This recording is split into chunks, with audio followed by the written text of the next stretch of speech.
A partir de hoje, vocês vão perceber algumas mudanças no Estúdio News. Nós adotamos as medidas de contenção na disseminação do coronavírus. E com isso, não poderemos receber os nossos convidados aqui no estúdio. Mas o programa continua e nossa conversa será virtual. No programa dessa semana falaremos sobre as decisões no âmbito criminal e o sistema prisional diante do coronavírus. Para falar sobre esse tema, eu converso com o Dr. Mário Guerreiro, conselheiro do CNJ, a doutora Ivana Davi, desembargadora do Tribunal de Justiça de São Paulo, e o Dr. Jamal Suleiman, infectologista do Hospital Emílio Ribas. Falaremos sobre as principais medidas e recomendações diante do assunto no Estúdio News. Começa agora.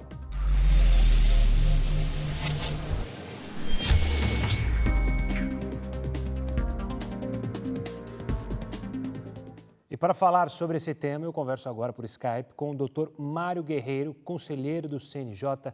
Seja muito bem-vindo, Dr. Mário, obrigado pela participação. Quero começar a nossa conversa indo direto ao ponto, para esclarecer, principalmente para quem está em casa, por que o sistema prisional é um ponto tão sensível na luta contra o coronavírus. Bom, primeiramente, eu é que agradeço a oportunidade de ter esse espaço aqui para levar esse esclarecimento à população. O Conselho Nacional de Justiça, ele atua através do seu Departamento de Monitoramento e Fiscalização na fiscalização do sistema carcerário. Isso significa que, além de acompanhar a execução penal que é realizada pelos tribunais no país e as situações dentro dos presídios, nós também adotamos certas políticas judiciárias na área prisional.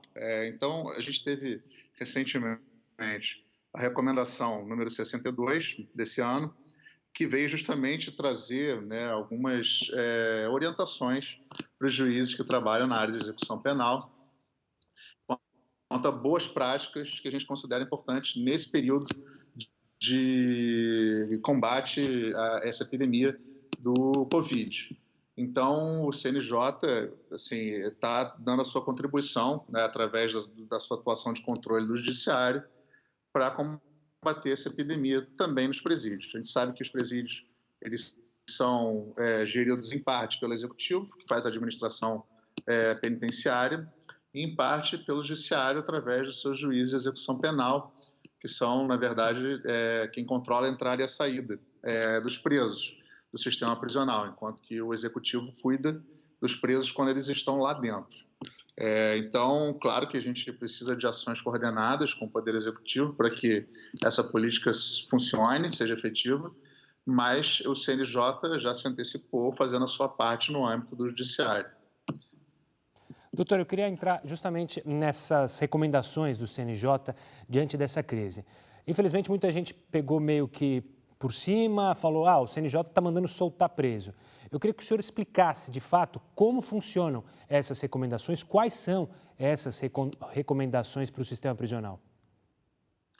Em primeiro lugar, uma coisa que tem que ser esclarecida é o seguinte, o CNJ não manda soltar presos.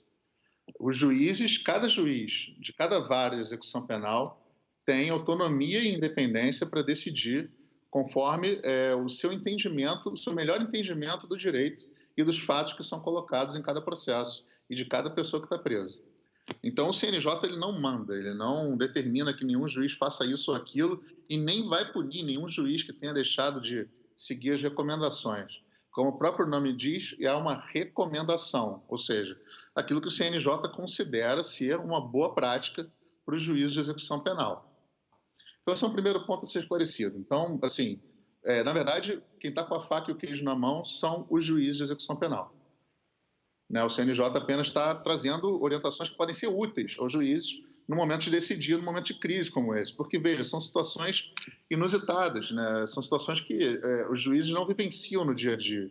Então, o CNJ entendeu ser importante dar alguns subsídios aos juízes para que eles pudessem decidir com informações e com respaldo nas melhores práticas que têm sido observadas no mundo inteiro. E esse é outro ponto que é importante ser destacado. Não é só o Brasil que fez isso. Nós tivemos iniciativas semelhantes em todas as regiões do mundo, praticamente. Então, nós tivemos iniciativas desse tipo, por exemplo, no Irã, no Marrocos, nos Estados Unidos, na França. Então, em todos os continentes, nós tivemos algum tipo de iniciativa no sentido de relaxar um pouco a superlotação carcerária, que é um problema mundial, não é só do Brasil. O Brasil tem a terceira maior população carcerária do mundo, nós temos cerca de 800 mil presos no Brasil, e dos últimos relatórios que eu vi, recentemente, nós tivemos apenas aproximadamente 30 mil presos liberados em razão dessas recomendações do CNJ, que corresponde a menos de 4% do total de presos. Então, assim, vejam que é uma quantidade muito pequena. E nós não tivemos estatística nenhuma de segurança pública que tenha demonstrado que isso impactou negativamente nos índices de segurança pública. O que existe muitas vezes é algum alarmismo que é feito baseado em casos isolados. Mas isso não tem impacto macro na segurança pública. Não, o fato de um indivíduo ou outro ser solto, isso é uma coisa que acontece todos os dias no Brasil. Pessoas entram e saem dos presídios diariamente no Brasil. Isso não tem nada a ver com as recomendações do CNJ. E as recomendações do CNJ não causaram nenhum impacto comprovado até agora na segurança pública. Então, eu vejo isso tudo como um grande alarmismo sem base científica nenhuma. Então, eu não vejo por que a preocupação da população ou de qualquer outro setor da sociedade com isso. Doutor, agora a gente vai assistir uma reportagem que mostra centenas de presos que foram flagrados durante uma fuga do Centro de Progressão Penal de Mongaguá, que fica no litoral sul de São Paulo. Em outros 3 presídios do interior paulista também houve rebeliões, como em Tremembé, Mirandópolis e Porto Feliz. Vamos acompanhar. Portões fechados e famílias de detentos em frente aos presídios à espera de notícias. Segundo a Secretaria de Administração Penitenciária do Estado de São Paulo, 1.375 presos fugiram de 4 unidades prisionais, todas do regime semiaberto. Em Tremembé, presos atearam fogo em colchões e destruíram celas. Também houve rebelião em Mirandópolis. Essas imagens foram registradas em Mongaguá, litoral sul paulista. 563 detentos fugiram, pulando alambrados e correndo pela rua. Os que ficaram fizeram 8 agentes reféns por 4 horas. A polícia militar cercou ruas, usou helicóptero nas buscas e encontrou presos no matagal. As fugas aconteceram depois que os presos foram informados sobre a suspensão da saída temporária. 34 mil detentos no estado de São Paulo teriam direito ao benefício. A medida foi tomada para evitar que no retorno aos presídios houvesse disseminação do coronavírus. Doutor, como a gente viu na reportagem, fugas podem acontecer. Uma coisa que impactou bastante foi justamente a decisão em alguns sistemas prisionais de proibir as visitas. A gente sabe que o sistema prisional também está no meio de uma guerra entre facções. Como lidar com essa realidade neste momento? Bom, em primeiro lugar, eu gostaria de ressaltar também que fugas, motins e rebeliões são situações que acontecem em presídios em qualquer momento. Elas podem acontecer. Então, isso não tem nada a ver também com o coronavírus. A gente teve rebeliões piores em outros períodos em que não havia nada disso acontecendo. Esse é o primeiro ponto.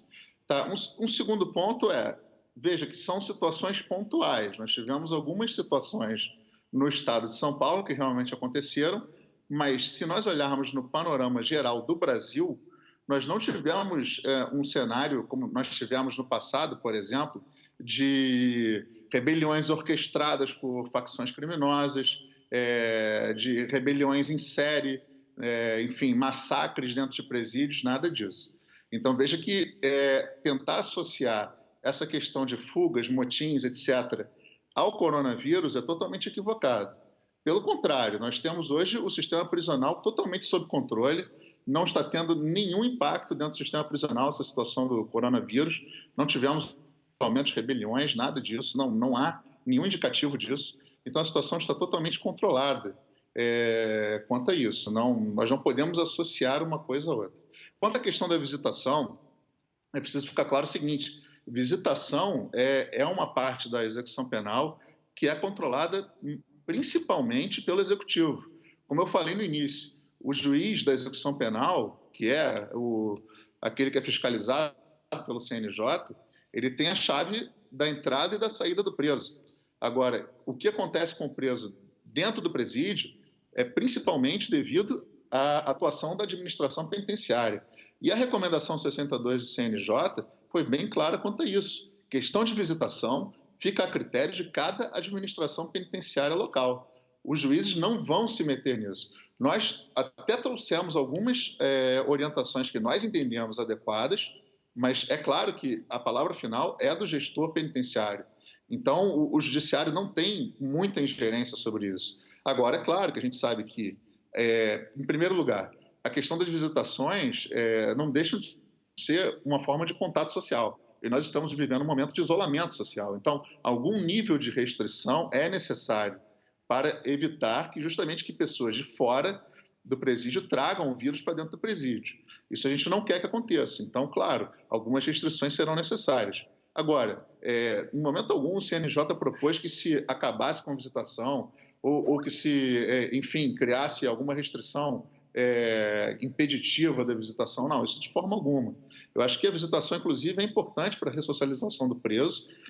Mas, como os presídios no Brasil, a gente vive um estado de coisas inconstitucional declarado pela Suprema Corte, ou seja, são condições subhumanas que as pessoas estão vivendo lá dentro, os presos dependem da visitação, inclusive para os insumos mais básicos do dia a dia. Eles precisam que seja levada alimentação, produtos de higiene, as coisas mais básicas do dia a dia são levadas justamente pelos familiares que visitam esses presos. Então, como é que a gente vai interromper completamente a visitação? Isso seria inviável. Não tem como fazer isso no Brasil. Nem o CNJ recomendou isso e nem acredito que nenhuma administração penitenciária tenha determinado nada tão restritivo assim. O que nós temos é algumas limitações que são necessárias por orientações sanitárias. E aí, realmente, a gente não tem como fugir disso. Mas, repito, o CNJ apenas quis colocar algumas boas práticas que estão sendo observadas no âmbito internacional como orientações para as administrações penitenciárias. E mais, tem uma coisa que precisa ser ressaltada. Essa recomendação do CNJ ela está sendo replicada em vários países da América Latina por orientação da ONU, porque a ONU entendeu que o modelo brasileiro é excelente e é recomendável para outros países com o mesmo nível socioeconômico aqui da região da América Latina. Então, veja que nós não estamos inventando a roda e nem criando algo que é uma jabuticaba. Não, é uma coisa muito boa que foi criada aqui no Brasil, que está sendo exportada, inclusive. Então, eu não concordo em associar nenhum tipo de situação de rebelião ou motim pontual, que foi o que aconteceu, a essa política nacional do CNJ. Doutor, eu quero agora olhar um pouco mais para frente. Que lições que você acredita que o coronavírus pode deixar para justamente a gente entender o funcionamento do nosso sistema penitenciário, as dificuldades, os gargalos, a questão da saúde dos presos e essa questão toda polêmica entre liberar ou não liberar? Como você acha que o coronavírus vai deixar de lição para nós? Olha, eu acho que o Brasil vive há muito tempo já um grande descompasso entre o que diz a lei e o que realmente acontece dentro dos presídios. A lei de execuções penais, que é uma lei antiga, é uma lei que está há mais de 30 anos em vigor, ela traz uma série de direitos para os presos que não são observados. Então, as pessoas, muitas vezes, leem a lei ou comentam a lei ou, enfim, fazem reportagens baseadas na lei sem ter essa percepção de que aquilo que está na lei diuturnamente não é cumprido. Então, nós temos uma situação de superlotação, uma situação de inobservância de direitos básicos dos presos que estão previstos em lei. Então, o que nós precisamos fazer... Eu vi, por exemplo, recentemente, um laudo falando que presos não precisariam ser colocados em liberdade porque haveria atendimento médico adequado dentro dos presídios. Ora, isso não é verdade, isso é absolutamente inverossímil. A gente sabe que, por exemplo, a gente está com uma situação gravíssima em Roraima de presos que estão com uma bactéria lá que não consegue ser tratada por médico nenhum, e vários já morreram disso e a gente não consegue resolver esse problema. A gente tem situações de presos que estão dormindo em pé porque não tem espaço para deitar. A gente tem situação de presos que estão bebendo água da privada porque não tem água no presídio para eles beberem nem para tomarem banho. Então, como é que a gente vai dizer que a gente tem condições sanitárias e atendimento médico dentro do presídio e que, por isso, não seria necessário fazer nenhum tipo de liberação de presos? Isso é uma mentira. Isso é uma coisa que está na lei, mas que jamais foi cumprido no Brasil. Então, o que eu acho que a gente precisa, para o futuro, é começar a cumprir o que está na lei. Né? Cumprir o que está na lei e investir mais em presídio. E as pessoas têm que entender o seguinte: a gente nunca vai ter segurança pública de qualidade se a gente não tiver uma administração penitenciária de qualidade no Brasil. Doutor Mário Guerreiro, eu quero agradecer muito a sua participação aqui conosco e explicando justamente as questões relacionadas ao sistema de presídios no Brasil e o CNJ. Obrigado pela participação e até uma próxima. Eu que agradeço, fico à disposição e muito obrigado pelo espaço concedido aqui. O Estúdio News vai para um rápido intervalo e volta já, não sai daí.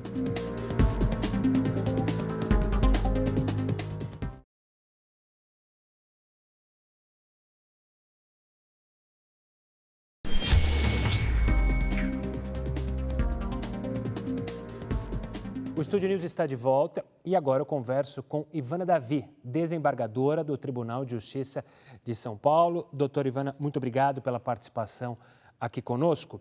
Essa é uma situação nova para todos, toda a sociedade está tentando entender o funcionamento dessa doença e os cuidados. Quando a gente coloca no tema o sistema prisional, tem a preocupação da superlotação. Então, primeiro eu queria que a senhora analisasse a atuação dos juízes e da Justiça para tentar conter essa doença, que ela não chegue ao sistema prisional. Olá, muito obrigada pelo convite. Para nós é sempre uma honra poder participar do seu programa. Pois bem, o Poder Judiciário tem trabalhado no país inteiro em home office. Para nós também é uma novidade toda essa forma, né, de tecnologia que está sendo implantada no país, sempre com a visão de atender, né, a sociedade. O número de recursos de habeas corpus, para nós aqui em São Paulo, que temos o maior sistema prisional, hoje nós passamos de 225 mil presos em regime fechado, está sendo um desafio. Para a gente ter uma ideia, em que pese o CNJ colocar em seus dados mais de 800 mil presos, salvo o melhor juízo, 812 mil presos no sistema hoje, preso em regime fechado, nós temos uns 320 mil. E isso causa muita preocupação para o Judiciário, que tem atendido às demandas, principalmente da Defensoria Pública, no sentido de colocar em liberdade, pelo menos aqueles que, no primeiro momento, fariam direito a isso. Mas o número de soltura, hoje, no DEPEN, está em 2 mil presos, mais ou menos, que foram liberados a partir dessa situação de Covid-19 no nosso país. Doutora, você falou em 2 mil presos liberados. Como que quem está em casa pode se sentir tranquilo sabendo que esse número de presos está na rua? Eu queria que você explicasse quais foram os critérios usados para que esses presos especificamente voltassem às ruas. Às ruas não, voltassem a uma prisão domiciliar, ou seja, não que eles estão livres, né? Cada juiz tem decidido de uma forma. Eu tive o cuidado de levantar, por exemplo, São Paulo, o índice de soltura é baixo para o número de presos que tem. Hoje, o estado que mais deferiu liberdade, na verdade, você defere regime domiciliar. O preso, tecnicamente, sairia do presídio e teria que ficar em casa. Isso numa situação comum. Agora, agravada pela situação dessa pandemia, mais um motivo para que o preso não deixe a sua casa. Os juízes têm levado em consideração 2 critérios. Uma pela indicação que o CNJ deu em regime semiaberto, de presos com mais de 60 anos, presos que têm problema de saúde dentro do presídio e, eventualmente, crimes que não importem em gravidade. Essa era a orientação que o CNJ deu para os juízes. E São Paulo está considerando bem isso. Alguns outros estados, devido à forma, a estrutura, na verdade, física dos presídios, que são muito ruins, têm superado essas condições que o CNJ nos orienta e colocado em liberdade presos até envolvidos em crime de homicídio e roubo. Mas são casos específicos que o juiz tem considerado no processo, caso a caso, dependendo da situação fática daquele preso. Aqui em São Paulo, face à forma, né, que a gente tem uma estrutura prisional muito boa, nós temos mais de 178 presídios e, na sua maioria, com condições, logicamente, que não são as ideais, mas estruturalmente melhores, o juiz tem avaliado com mais cuidado todos esses pedidos. Mas são colocados em liberdades. Hoje, por exemplo, eu acabei de conceder um habeas corpus, uma tentativa de furto, mas existe notícia de presos até envolvidos em crimes de homicídio que também acabaram sendo beneficiados por isso. Os juízes estão considerando caso a caso e levar em consideração, volto a afirmar, a condição do presídio. Tem presídios com situações péssimas e que não existe condição nenhuma de se garantir, por exemplo, a falta de contaminação. Eu acho que é importante a sociedade saber que o DEPEN, né, que é um departamento penitenciário ligado ao Ministério da Justiça, hoje, no seu site, coloca 0 de preso contaminado pelo Covid-19. São 119 casos suspeitos e nenhum confirmado até agora. Doutor, eu queria tocar no assunto também sobre a possibilidade de penas alternativas. Isso já tem sido uma prática comum agora nessas últimas semanas dos juízes, ao invés de encarcerar, buscar outra maneira de punir o preso para justamente evitar que um novo preso leve o coronavírus para a penitenciária? Isso, em que pese essas audiências de custódia estarem suspensas, o juiz, quando da comunicação da prisão em flagrante, ele tem considerado essa situação e tem considerado uma outra situação. Com a mudança no projeto de lei anticrime, hoje em vigor a lei anticrime, ela propõe uma forma de processar, na verdade, uma forma de evitar um processo, que é o acordo de não persecução criminal. Ou seja, em algumas condutas criminosas, onde a pena máxima é de 4 anos de reclusão, o Ministério Público pode propor, né, uma conciliação e evitar o processo. Isso também está sendo considerado pelos magistrados antes de eventualmente determinar, na verdade, transformar, convolar a prisão em flagrante em prisão preventiva. Tem sido considerado isso, além das penas alternativas, essa nova forma processual penal de evitar o processo. Os juízes, quando da comunicação em flagrante, consideram isso. Mas nós temos conhecimento também, e é importante o telespectador perceber, que até naqueles pequenos crimes, onde ele, a princípio, já praticou um furto, por exemplo, num segundo furto, tem juízes que estão ainda dando mais uma chance e deixando ele em liberdade. Exatamente por isso, para evitar levar um indivíduo que estava em liberdade para dentro do sistema e com ele o vírus. Doutor Ivânio, eu quero agradecer demais a sua participação aqui conosco, explicando e detalhando o funcionamento do sistema penitenciário nesse momento tão crítico para todas as áreas da sociedade. Obrigado, doutora. Eu é que agradeço sempre, boa sorte para todos nós. Bom, agora eu vou conversar com o doutor Jamal Suleiman, que é infectologista do Hospital Emílio Ribas.